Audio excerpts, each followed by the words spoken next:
Y bueno, Tandem Perfecto, habéis empezado hablando de Bielsa hace un rato, así que a lo mejor yo quiero pensar que no meteréis a Bielsa en vuestra sección, ¿no? Vale, en la presentación del programa y en la sección sería mucho decir, ¿no?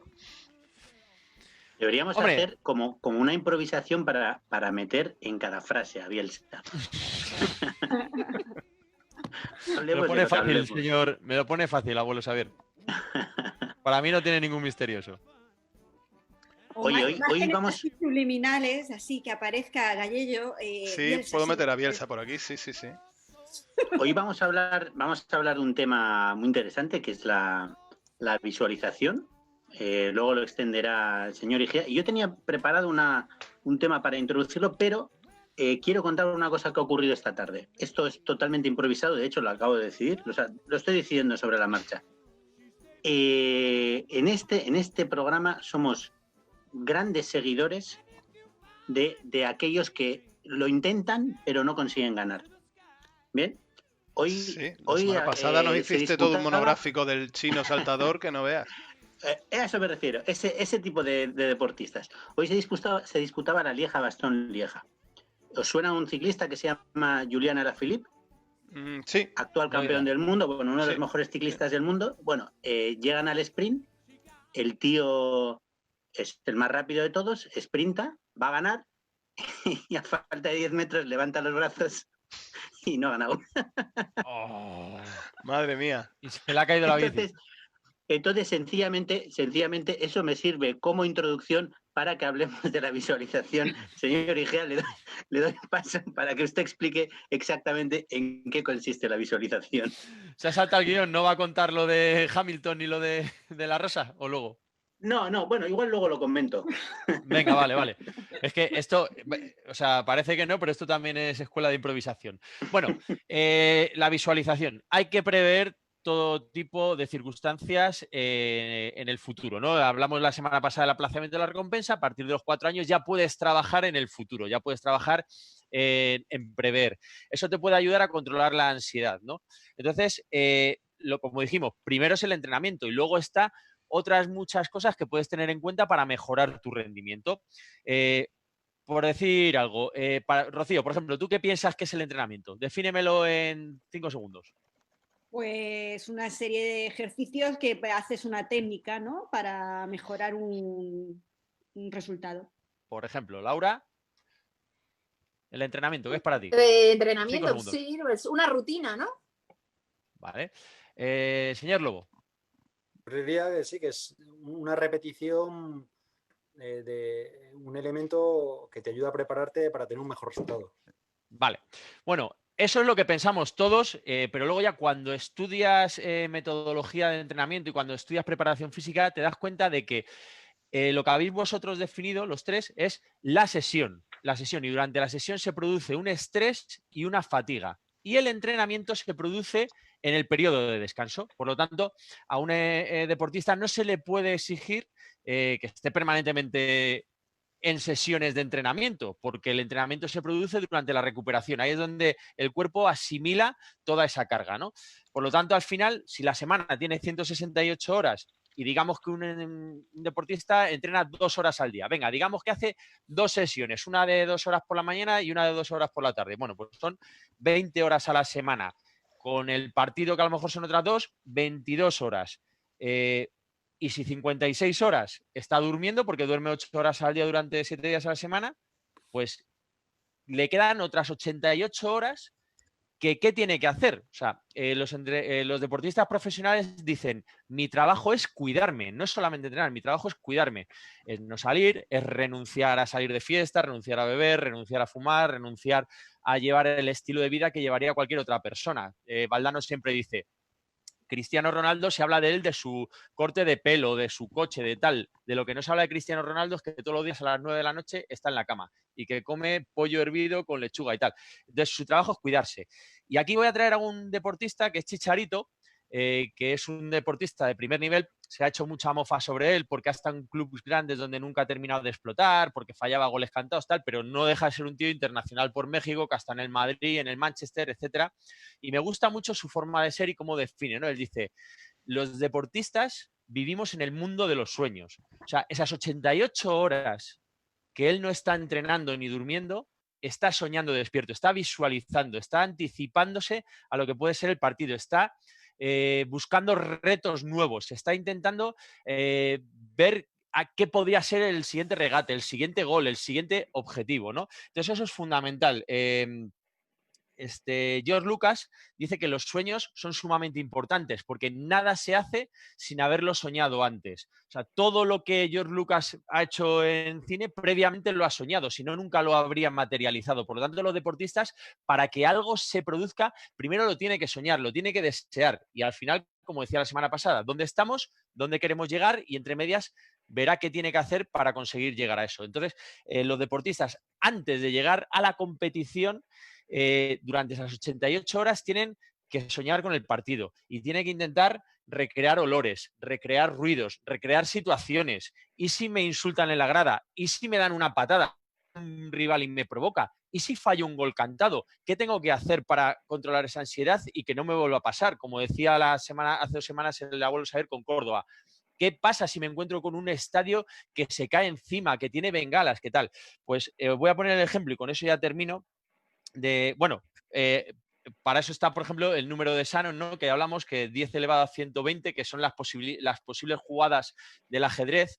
Magnus Carlsen, que es el campeón del mundo, es bueno porque es capaz de prever de cada movimiento 8 más.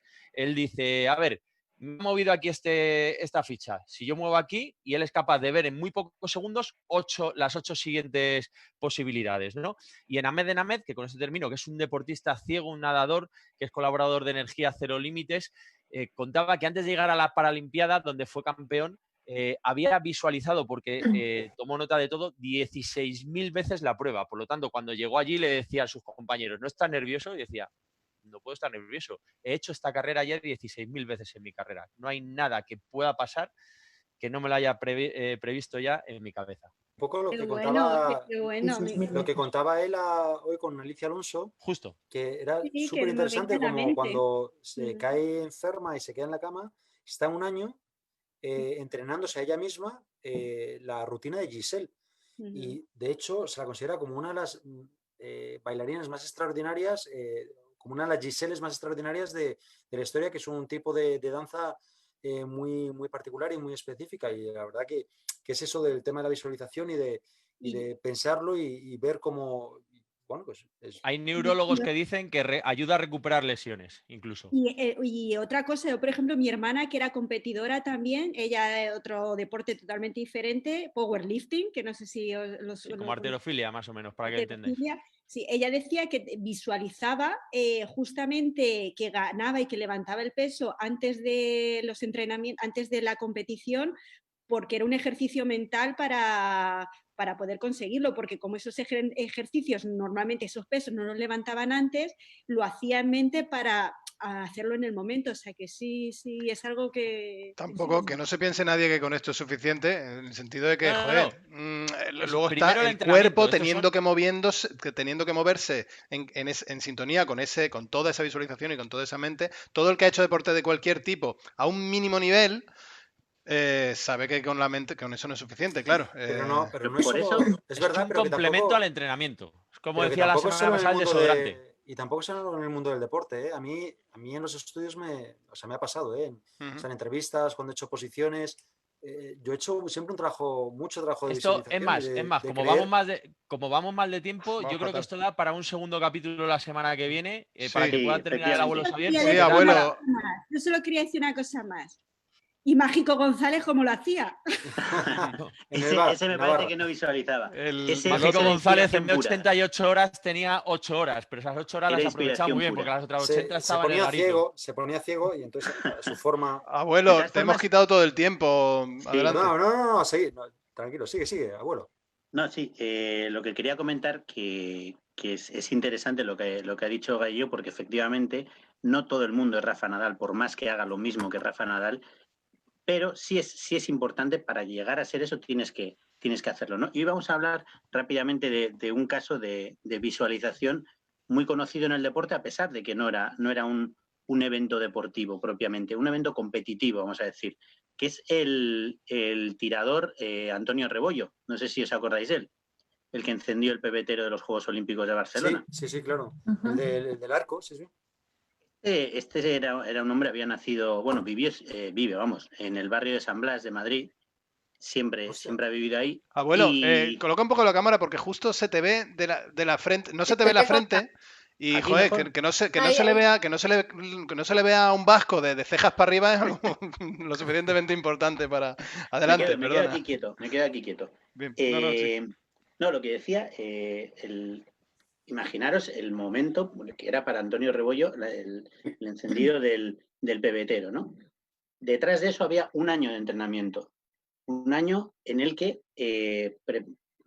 montaron en el castillo de Montjuic, al lado del estadio. La mayoría de los entrenamientos fueron en el castillo de Montjuic, ¿no? Una plataforma que era exactamente igual que lo que iba a ser, bueno, con una grúa era, pero las distancias y todo eran iguales que lo que iba a ser el lanzamiento, y estuvieron trabajando sistemáticamente ese lanzamiento. Hicieron pruebas con lluvia, con viento, con frío, con calor. Tenía que estar preparado para cualquiera de las circunstancias que hubiera, que se dieran ese día. Había tres tiradores preparados. De hecho, él no supo que iba a ser el mismo el que iba a lanzar hasta unas pocas horas antes de que fuera el lanzamiento, ¿no? Y lo que ha comentado alguna vez es que él se convirtió en una especie de robot. O sea, es decir, él tenía perfectamente medido qué era exactamente lo que iba a hacer, cómo se iba a mover, el tiempo que iba a pasar desde que Epi, ¿os acordáis? Como Epi hizo el último relevo, le enciende el pebetero, él ya tenía contado en la cabeza cuántos segundos tenía que pasar hasta que lanzara. Hicieron un trabajo muy, muy potente en ese sentido con un sofrólogo para estar plenamente concentrado. Sí, es el que mide la conciencia, bueno, por decirlo así, el médico de la conciencia. Él tenía que estar, daros cuenta, en un estadio en el que todo era emoción, todo era gritos, luces. Él tenía que estar concentrado en un punto, que era el pebetero, y abstraerse de todo lo que había alrededor. Y por si eso era poco difícil, le añadieron además que lo iba a hacer a oscuras, porque en el momento que entra la llama olímpica se apagaron las luces del estadio, con lo cual él no veía el pebetero. Pero él sabía perfectamente, y ahí vamos a la visualización, él tenía perfectamente entrenado y él siempre dice que para él era un trabajo muy mecánico, era un robot. Entonces las probabilidades de error eran muy pocas, muy pocas. Aún así, el que estuvo a cargo de toda esta producción fue un especialista en efectos especiales, Reyes Abades, especialista en efectos especiales de cine, uno de los mejores especialistas de efectos especiales en España, ganador de 9 Goyas y natural de Badajoz. Y este hombre era el que había previsto todo, y por si acaso todo fallaba, hay que decir que había un dispositivo que iban a pulsar y se iba a encender la llama olímpica. En cualquier caso, Antonio Rebollo cuenta cómo en el momento que entra la llama olímpica, él no escuchaba nada, no veía nada, lo único que veía tenía la imagen fija en el momento, en el carril por el que venía Epi, y estaba concentrado en eso. Epi le enciende la antorcha, contó los segundos que tenía que contar, se giró, estiró el brazo, tiró, acertó, y cuenta que en ese momento se giró, le dijo a Epi, lo hemos hecho, y entonces se dio cuenta de todo el griterío que había en el estadio, de todas las luces y todo lo que había, y toda la trascendencia que tenía el evento. Es decir, había conseguido abstraerse y concentrarse en lo que había visualizado. Eso es súper interesante, el bloqueo de los sentidos que pasa Qué en... bueno, qué bueno. Qué bueno. Pues nada, Pues súper para interesante. la semana que viene teníamos preparado otra cosa, pero yo creo que da para otro capítulo de visualización, porque veo que además podéis aportar cosas interesantes de otras áreas. O sea que tenemos material de sobra para una segunda parte de visualización. Yo creo que de verdad que hay mucho, dentro de la visualización hay mucho campo, y no solo en el mundo del deporte. Y creo que es una técnica que, o inconscientemente, o cualquiera que haya conseguido cosas ha hecho ejercicios de visualización, yo creo. Totalmente. que sea un Bueno, poco pues yo creo que sí. Una nueva entrega la semana que viene de esto, súper interesante. Por cierto, Antonio Rebollo, luego hubo imágenes, no entraba en el pebetero la flecha. Acordaos que pasaba de largo. Ese es otro truco que realmente no tenía que entrar. Hicieron pruebas para que Sí. entrara y era extremadamente difícil y sobre todo había mucho riesgo de que la flecha cayera A alguien. en las gradas. Es que eso hubiese Entonces sido- decidieron que rebotara y cayera. simplemente pasara. con que pasara Ujú. el pebetero echaba gas y con que pasara se iba a encender.